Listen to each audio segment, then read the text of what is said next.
নারীকে নষ্ট বলার অধিকার কোনো পুরুষের নেই, কারণ কোনো পুরুষের স্পর্শ ছাড়া কোনো নারী নষ্ট হয় না।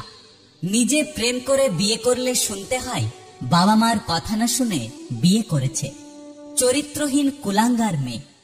আর বাবা মার দেখা বড়লোক ছেলেকে বিয়ে করলে শুনতে হয় মেয়েটা টাকার লোভে বিয়ে করেছে। আমাদের সমাজ কন্যা সন্তান চায় না, কিন্তু সুন্দর পুত্রবধূ চাই। মেয়ে মানেই জন্মের পর কালো না ফর্সা যাচাই করা হয়। বাসি ভাতের প্রশংসা সবাই করে, কিন্তু বাস্তবে খোঁজে বিরিয়ানি। তেমনি এই সমাজে কালো মেয়ের প্রশংসা সবাই করে, কিন্তু বাস্তবে খোঁজে ফর্সা নারী। আসলে যে মেয়েটা আপনার বুকে ঘুমায় সেটা আপনার কন্যা, আর যে মেয়েটা আপনার পাশে ঘুমায় সেটা আপনার বউ। যে মেয়েটা আপনার পাশের রুমে ঘুমায় সেটা আপনার আদরের ছোট বোন। আর যে মেয়েটা আপনার জন্য ঘুম নষ্ট করে ওপরওয়ালার কাছে প্রার্থনা করে, ওপরওয়ালার কাছে আপনার মঙ্গল কামনা করে, সেটা হলো আপনার মমতাময়ী মা।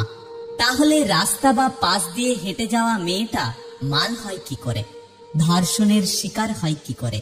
আপনার পাশ দিয়ে হেঁটে যাওয়া মেয়েটাও তো কোনো না কোনো পরিবারের আদরের মেয়ে, কারো ভালোবাসার মানুষ, কোনো না কোনো ভাইয়ের বোন। তাই সকলকেই অনুরোধ করছি, কোনো মেয়েকে বাজে কথা বা বাজে মন্তব্য করবেন না। মেয়েদের কষ্ট বোঝা এত সহজ না। আসলে তাদের সেই বাড়িতেই জায়গা হয় না যেই বাড়িতে তারা জন্ম নেয়। মানুষ বড়লোক হলে ভুলে যায় যে সেও একদিন গরিব ছিল, শিক্ষক হলে ভুলে যায় যে সেও একদিন ছাত্র ছিল।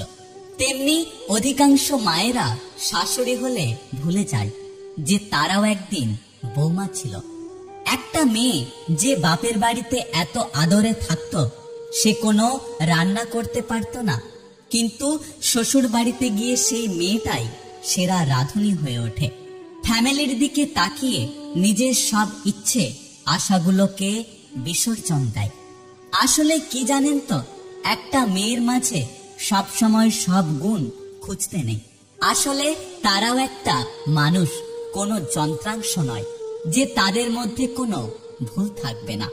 মেয়ে মানে যতদিন তোমার মুখ বন্ধ ততদিন তুমি সবার কাছে মিষ্টি, আর যেদিন মুখ খুলবে সেদিন থেকে তুমি সবার কাছে খারাপ হয়ে যাবে। মেয়ে মানে শ্বশুর বাড়িতে সব নির্যাতন সহ্য করে বাড়িতে ফোন করে হাসি মুখে বলতে হয়, হ্যাঁ আমি ভালো আছি। হ্যাঁ, এটাই হলো মেয়েদের জীবন। যদি ভিডিওটি ভালো লেগে থাকে অবশ্যই পাশে থাকবেন। দেখা হচ্ছে পরের ভিডিওতে। সুস্থ থাকবেন।